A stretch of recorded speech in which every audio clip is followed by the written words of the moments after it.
रोते हुए माँ बच्चे के गाल को चूमते हुए उसके पैरों पर गिर जाती है और हाथ जोड़ के अपने बच्चे से कहती है, प्रार्थना करती है, हे बेटा, ये एक माँ की नहीं दुनिया की हर माँ की प्रार्थना है, तू दिल से सुनना। मैंने बचपन में तूने 1000 गलतियाँ किया, तेरी हर गलती मैंने माफ़ कर दी। जिंदगी में बुढ़ापे में मुझसे एक गलती हो तो तू जरूर मुझे माफ़ कर देना। तेरी हर एक जीत के लिए पिता हर जगह हार गए, लेकिन अपनी हर एक हार को तुम्हारी जीत में तब्दील कर दिए। बेटे की जीत के लिए बाप हर जगह हारते गए। बुढ़ापे में तू बाप को कभी उलट के जवाब मत देना। तेरी हर एक खुशियों के लिए उसने अपनी जवानी को न्यौछावर कर दिया। तुम बुढ़ापे में उनके लिए जरूर जी लेना। तुझे 2 वक्त की रोटी के लिए पिता ने शरीर के सारे श्रम को गलाते हुए खेतों में काम किया, मजदूरी किया, मेहनत किया। मेरा बेटा उपवास न रह जाए और मैं तेरी माँ धरती की 35 डिग्री टेम्परेचर का बिना परवाह किए हुए आग के पास बैठ के तावे पर मैंने रोटियां बनाई। बुढ़ापे में जब तेरे माँ बाप का शरीर नहीं चले, बच्चे 2 वक्त की रोटी मुझे जरूर खिला देना। बचपन में तू जितनी बार जहां जहां जाता था मैं तेरा पीछा साए की तरह करती थी। मेरा बच्चा कहीं आग में हाथ न डाल दे, मेरा बेटा कहीं उलझ न जाए, मेरे बच्चे को कहीं चोट न लग जाए। बुढ़ापे में जब मेरे हाथ पैर और तुम्हारे पिताजी के हाथ पैर न चले, तुम इतना जरूर करना कि मेरे पीछे पीछे आकर मेरी जिंदगी को उस मंजिल तक, उस मुकाम तक पहुंचा देना जहां शरीर छोड़ने के बाद तू मेरे मुख में मुखाग्नि देना। यही तेरे माँ बाप की एक प्रार्थना है, यही एक दुआ है कि तू बचपन में सब चीज दिया, बुढ़ापे में मुझे 2 वक्त दवा जरूर खिला देना। मैं यही तुमसे प्रार्थना करती हूँ। और उस माँ की आत्मा वहीं निकल जाती है, उसी अनाथालय में उस माँ की मौत हो जाती है। बच्चे की आंखों के सामने अंधेरा छा जाता है, बच्चे के आंख में आंसू डबडबा जाते हैं। और ये जो इसकी पत्नी साथ में थी, जब उस बूढ़ी बेबस माँ की इस आवाज को सुनी तो इसका अपना बुढ़ापा दिखने लगता है कि मैं भी एक दिन बूढ़ी होंगी, अगर मेरा बच्चा ऐसा मेरे साथ करेगा तो क्या होगा। वहीं अपने पति के पैरों पर गिर जाती है, अपनी गुनाहों को माफ़ी मांगती है। मेरे मित्र, ये केवल एक माँ की करुणा नहीं है, एक माँ की आवाज़ नहीं है, यहाँ बैठे हर युवाओं की माँ की आवाज़ है कि बेटे, जब मैं बूढ़ा हो जाऊं 2 वक्त की रोटी मुझे तू जरूर देना, 2 वक्त का दवा तू मुझे जरूर देना। कैसा संवेदना है मेरे मित्र तेरा, कैसी इच्छा है, कैसे तेरे अंदर के भाव है, कैसे जुबान लड़ाते हो अपने माँ बाप से।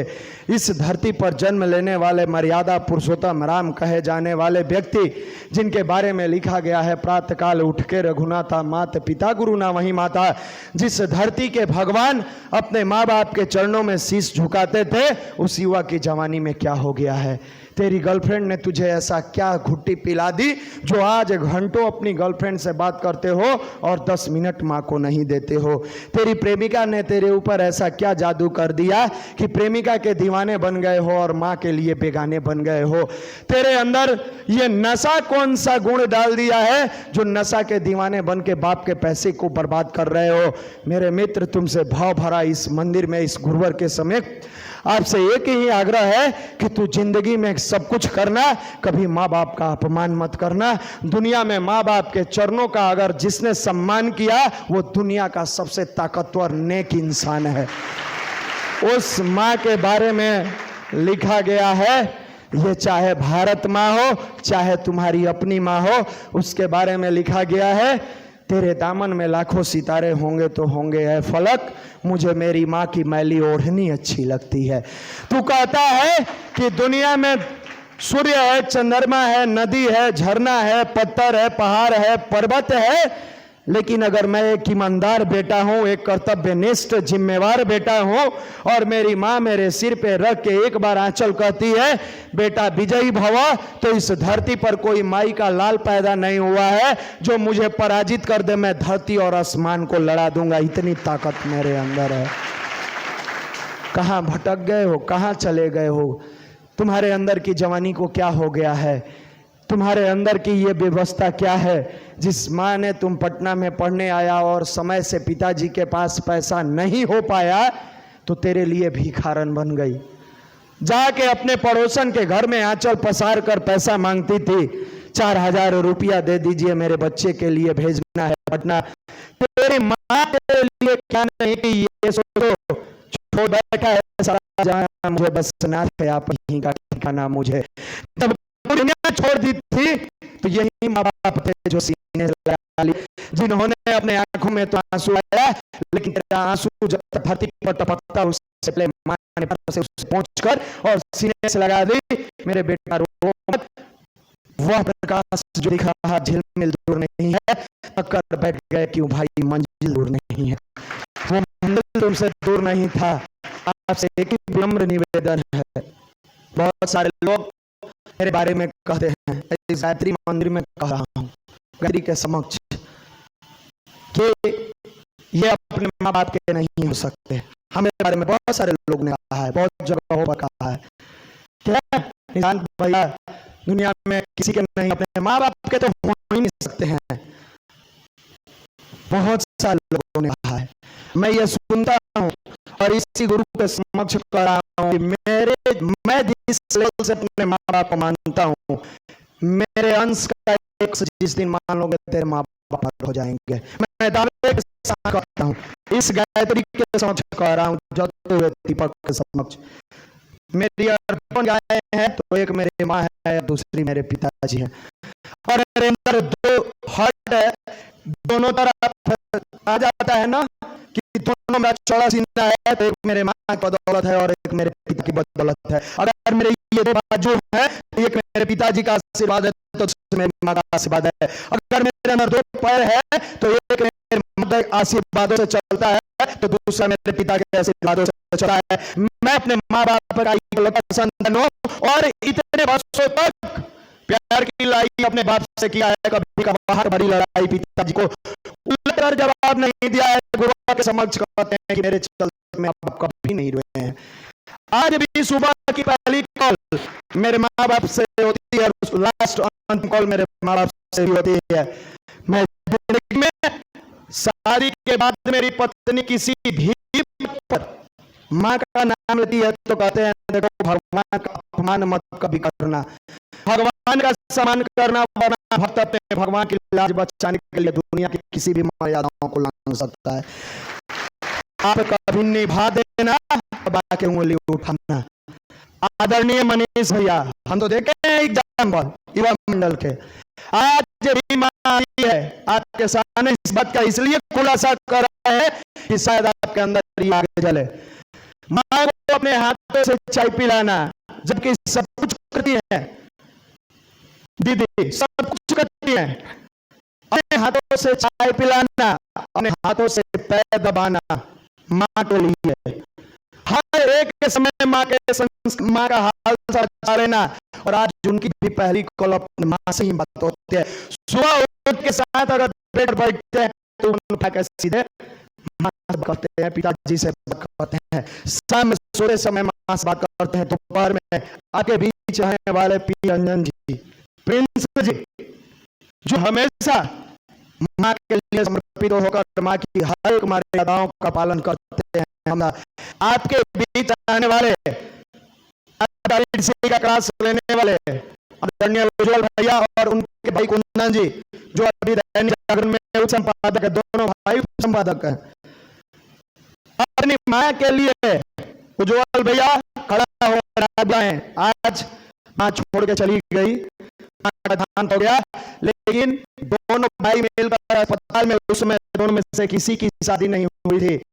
माँ के बाथरूम तक को साफ किया है कुंदन, माँ बाथरूम तक को, और को नींद नहीं आता था तो जंगलों पर सुला के 3-3 महीना रात में माँ का सिर खुद लगा रहा। ये युवा मंडल में अगर आए हो मेरे मित्र तो इतना बड़ा ये खाना और जखीरा है जहाँ इस चीजों का इसलिए हम लोग जिक्र नहीं करते हैं, अहंकार हो जाएगा। यह भगवान का दिया हुआ आशीर्वाद है, अहंकार न बने। आज युवा मंडल के मैक्सिमम भाई अपने माँ बाप का सेवा करते हैं। मेरे मित्र आपसे एक निवेदन है कि अपनी माँ हो या भारत माँ हो, अगर इन दोनों माँ के लिए जान भी गंवा देना हो तो वो सब पूरा लाएगा, वो बेटा का लाएगा, वो ये राष्ट्र का राष्ट्रभक्त लाएगा। अपनों की नायक से बड़ा कोई धोखा न था, साहिल पे डूबने का भरोसा था, कांटों ने जग में यह होता तो दुख न होता, फूल भी जख्मी कर देगा, कभी सोचा न था। ये बेटे अपने माँ बाप को इतना तोड़ देंगे, ये कभी नहीं सोचा था। सारे भाइयों से, नए और पुराने सारे भाइयों से मेरा निवेदन है कि तुम अपनी दुनिया की सबसे खूबसूरत और धरती के भगवान का भी नजर मत करना। देखना तुम्हारे चरणों में दुनिया की हर खुशियां होगी।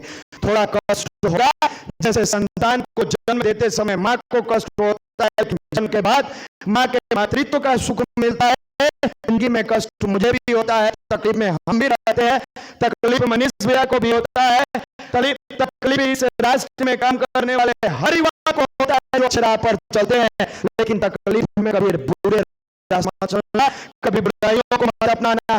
लोगों के मस्तिष्क में क्यों बैठ जाता है कि ये साने जो बोल रहे हैं वो भगवान है, हम भी आपकी तरह इंसान है, हम भी आप भी क्या करते हैं, हमको क्यों आप भगवान मानते हैं? क्यों आप मेरे ऊपर न्याय लगाते हैं? कौन कौन काम नहीं करते रहे? हमसे गलतियां होती है, हम कोई भगवान नहीं है कि हमसे गलतियां नहीं होती है। आपका उद्देश्य मेरे कीचड़ उठाना नहीं है। तुम पानी बनकर बहना सीखो, तुम पानी की तरह अपना रास्ता खुद बनाना सीखो। पत्थर बनकर किसी का रास्ता रोकने का प्रयास कभी मत करो। तुम हमेशा पानी बनकर अपना रास्ता बनाओ। पत्थर क्यों बनते हो? और मेरे अंदर बुराई है, तुम वहीं कहकर मेरी बुराई को समाप्त कर दो। आपकी ये बुराई है। कभी कभी हम गुस्सा जाते हैं, भाई आप तुरंत हाई टेम्पर हो जाते हैं, हम कैसा होता है। तो विगत कुछ दिनों से आप लोग तो नहीं देखे हैं कि हम गुस्सा हैं, कोई देखा है? नए लोग तो नहीं देखे हैं। धीरे धीरे हम सुधार किए हैं। हमारी जो बुराइयां हैं, आप बताओ, गांजा पीते कहीं देखना तो मारना, भैया गांजा मत पीजिए। शराब पीते कहीं देखना तो कहना शराब मत पीजिए। घूमते कहीं देखना तो अब ऐसा नहीं कि पतले जाए तो कहिए कि उतार दीजिए भैया, अभी कहीं देखना तो कहना कह दिए। घर से जा रहे हैं, कहना ना अकेले जाइए, बहन को छोड़ दीजिए, रास्ते पर नहीं जा सकते हैं। ऐसा नहीं है मेरे मित्र, जितना अच्छा बनोगे उतना ही ये युवा मंडल दिल से प्रसन्न होगा। ये युवा मंडल हमेशा चाहता है कि आप आए हो साधारण परिवार से पदाधिकारी बन के। हमेशा इसकी दुआ होती है आपके जिंदगी के साथ कि आप अच्छा बनकर चलो। युवा कौन? जिसकी वाणी में में तेज हो। युवा कौन? जो अपने आप को संभालते हुए और देश की संभालने की ममता रखता हो।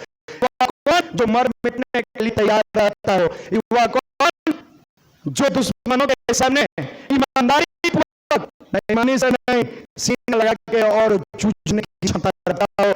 इस राष्ट्र में जिन माताओं बहनों ने अपने संतानों को जन्म दिया, उनके बारे में है जो लिखा गया है मान विद्वानों के द्वारा, न करे नारी न की खान, नारी से नर हो रहे ध्रुव आलाद समान।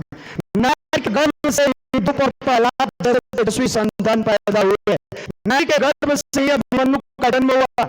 नारी ने बुद्ध, परम पूज्य गुरुदेव विवेकानंद, तत्या टोपे, झांसी की रानी, इन सभी के एपीजे अब्दुल कलाम जैसे महान महापुरुषों को जन्म दिया। उस नारी का अपमान नहीं, सम्मान करो। माँ से शुरू करो, माँ घर की सबसे बड़ी भगवान होती है, वहां से शुरुआत करो।